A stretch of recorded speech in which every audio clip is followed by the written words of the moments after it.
Assalamualaikum warahmatullahi wabarakatuh.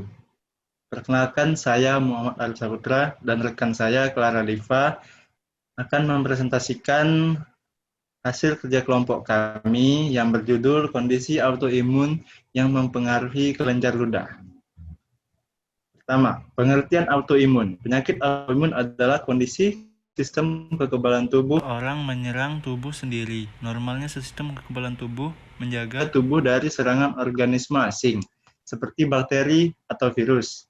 Pada seseorang yang menderita penyakit autoimun, sistem kekebalan tubuhnya melihat sel tubuh yang sehat sebagai organisme asing, sehingga sistem kekebalan tubuh akan melepaskan protein yang disebut autoantibody untuk menyerang sel-sel tubuh yang sehat. Kedua, hubungan autoimun dengan kelenjar. Di dalam kelenjar saliva terdapat kelenjar parotis yang berisikan pembuluh darah syaraf serta kelenjar limfatik yang dapat mempengaruhi sel-sel non-spesifik di dalam organ lain sehingga autoimun bisa berpengaruh ke kelenjar saliva pula. Yang ketiga, penyebab penyakit autoimun.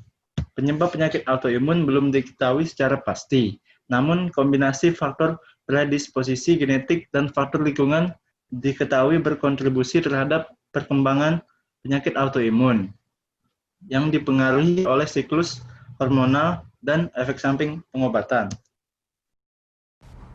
Selanjutnya ada kelenjar saliva mayor. A. Kelenjar parotis. Kelenjar saliva yang terbesar terletak pada daerah triangular bersama pembuluh darah, saraf, serta kelenjar limfatik. Kelenjar ini memproduksi sekret yang sebagian besar berasal dari sel-sel asini. B. Kelenjar submandibula.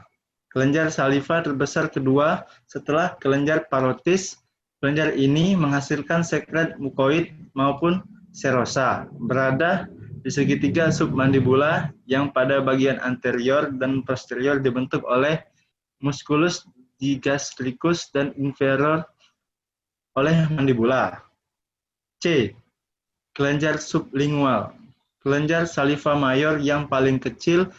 Kelenjar ini berada dalam mukosa di dasar mulut dan terdiri dari sel-sel asini yang mensekresi mukus. Kelenjar saliva minor. Kelenjar saliva minor sangat banyak jumlahnya, berkisar antara 600 sampai 1000 kelenjar. Fisiologi kelenjar. Kelenjar saliva berperan memproduksi saliva dari proksimal oleh asinus dan kemudian dimodifikasi di bagian distal oleh ductus. Memiliki unit sekresi asinus, tubul secretory, dan ductus collectivus. Sel-sel asini dan ductus proksimal dibentuk oleh sel-sel miofitelial atau untuk memproduksi sekret. Sel asini menghasilkan saliva yang dialirkan dari ductus interkalasi ke ductus interlobulus, kemudian ductus intralobulus, dan berakhir pada ductus collectivus. Kelenjar submandibula mempunyai sistem tubula asiner, sedangkan kelenjar sublingual memiliki sistem sekresi yang lebih sederhana. Oke, selanjutnya akan dilanjutkan Saudari Clara Diva. Terima kasih Arif atas kesempatan yang diberikan. Sekarang saya akan menjelaskan tentang penyakit autoimun pada kelenjar saliva. Yang pertama ada sindrom Sjögren. Sindrom Sjögren dapat ditandai dengan adanya limfosit yang mendestruksi kelenjar eksokrin. Sindroma ini dibagi menjadi dua, yaitu primer dan sekunder.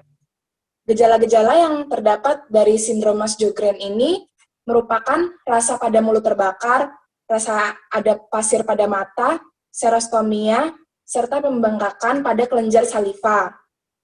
Lalu diagnosisnya sebenarnya tidak terlalu sulit, tapi perlu adanya ketelitian terhadap kemungkinan pasien yang mengalami penyakit sindrom Sjögren ini dengan adanya gejala akibat disfungsi kelenjar lacrimalis pada saliva, seperti mulut kering, mata kering, dan rasa seperti ada benda asing, seperti ada pasir di mata.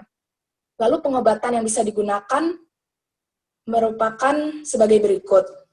Kita dapat menggunakan muskarinik agonis untuk terapi psikasimptom. Lalu kita juga bisa menggunakan agen biologi. Untuk agen biologi tersebut dapat berguna untuk mengurangi keluhan pada mata dan mulut kering. Lalu penyakit yang kedua yang akan saya jelaskan merupakan sialadenosis. Istilah ini merupakan deskripsi untuk pembesaran kelenjar saliva yang bukan disebabkan oleh reaksi inflamasi maupun neoplasma. Kelenjar saliva biasanya, pembesaran kelenjar saliva akibat penyakit ini biasanya terjadi karena asimptomatik atau tidak diketahui gejala-gejalanya. Kortikosteroid dosis tinggi biasanya digunakan untuk mengobati penyakit autoimun ini. Tapi kalau misalkan kortikosteroid dosis tinggi tersebut digunakan dalam jangka waktu yang lama, maka dapat menurunkan imunitas sistemik pada pasien.